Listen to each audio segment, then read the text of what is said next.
और अब बात बिहार की सियासत की। जेडीयू के सीनियर नेता नरेंद्र नारायण यादव को राज्यपाल ने प्रोटेम स्पीकर की शपथ दिलाई है। इसके साथ ही आपको बता दें कि बिहार कैबिनेट के जो अधिकतर मंत्री ने अपने अपने मंत्रालय का कार्यभार संभाल लिया है। सभी मंत्रियों ने अपने अपने विभागों के कामकाज को पूरी तरीके से ठीक ढंग से करने का संकल्प भी दोहराया है। नीतीश कुमार भारत के संविधान के प्रति सच्ची श्रद्धा और निष्ठा रखूंगा। बिहार का सियासी भूचाल अब थम चुका है। नीतीश कैबिनेट तैयार हो चुकी है और अब नीतीश कैबिनेट के अधिकतर मंत्रियों ने अपने अपने मंत्रालय का कार्यभार भी संभाल लिया। डिप्टी सीएम सम्राट चौधरी को गृह विभाग मिला, जबकि दिलीप जायसवाल उद्योग मंत्री बने। रामकृपाल यादव को कृषि विभाग और विजय कुमार सिन्हा को खनन विभाग का जिम्मा सौंपा गया। इसके अलावा मद्य निषेध एवं उत्पाद मंत्री विजेंद्र प्रसाद यादव, पशु एवं मत्स्य संसाधन मंत्री सुरेंद्र मेहता, श्रम संसाधन मंत्री संजय सिंह टाइगर को सौंपा गया। डिप्टी सीएम विजय कुमार सिन्हा राजस्व एवं भूमि सुधार मंत्री बने हैं। पद संभालने के बाद उन्होंने साफ संदेश दिया कि भू माफियाओं को संरक्षण देने वालों के खिलाफ कड़ी कार्रवाई की जाएगी। ये भूमि राजस्व विभाग है और भूमि पुत्र हूँ, विजय सिन्हा भूमि पुत्र है और भूमि का संरक्षण, हमारी मातृभूमि का सम्मान बढ़ाने के लिए और बिहारियों को जिस भूमि विवाद के कारण सबसे ज्यादा मामला न्यायालय में जाता है, उसको रोकने का प्रयास होगा। पारदर्शिता के साथ कानून के दायरे के अंदर न्याय सुलभता उपलब्ध कराने की हमारी प्राथमिकता होगी। और सर्वे का काम भी जो चल रहा है, हमारे पुराने सेक्रेटरी हम लोग काम कर चुके हैं, बहुत बेहतर काम श्रम संसाधन विभाग में कई नए पहल को हम लोग आगे बढ़ाए।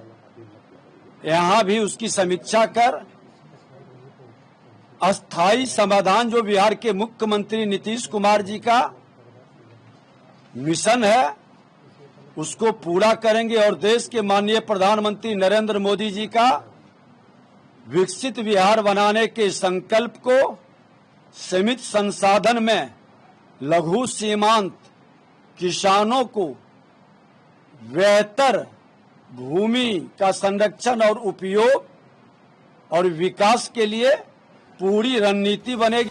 इसके अलावा महिला शक्ति के बारे में बात करें तो बिहार के मंत्री लेशी सिंह ने बिहार खाद्य एवं उपभोक्ता विभाग के मंत्री के रूप में कार्यभार संभाल लिया है।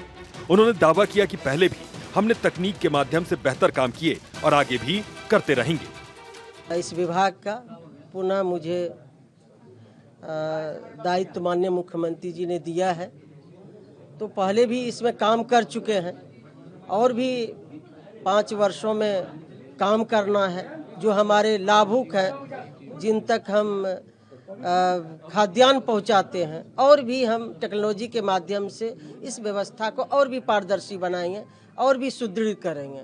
पहले भी हम लोगों ने टेक्नोलॉजी का उपयोग करके बहुत बेहतर इस डिपार्टमेंट में काम किए हैं और भी आगे काम करेंगे।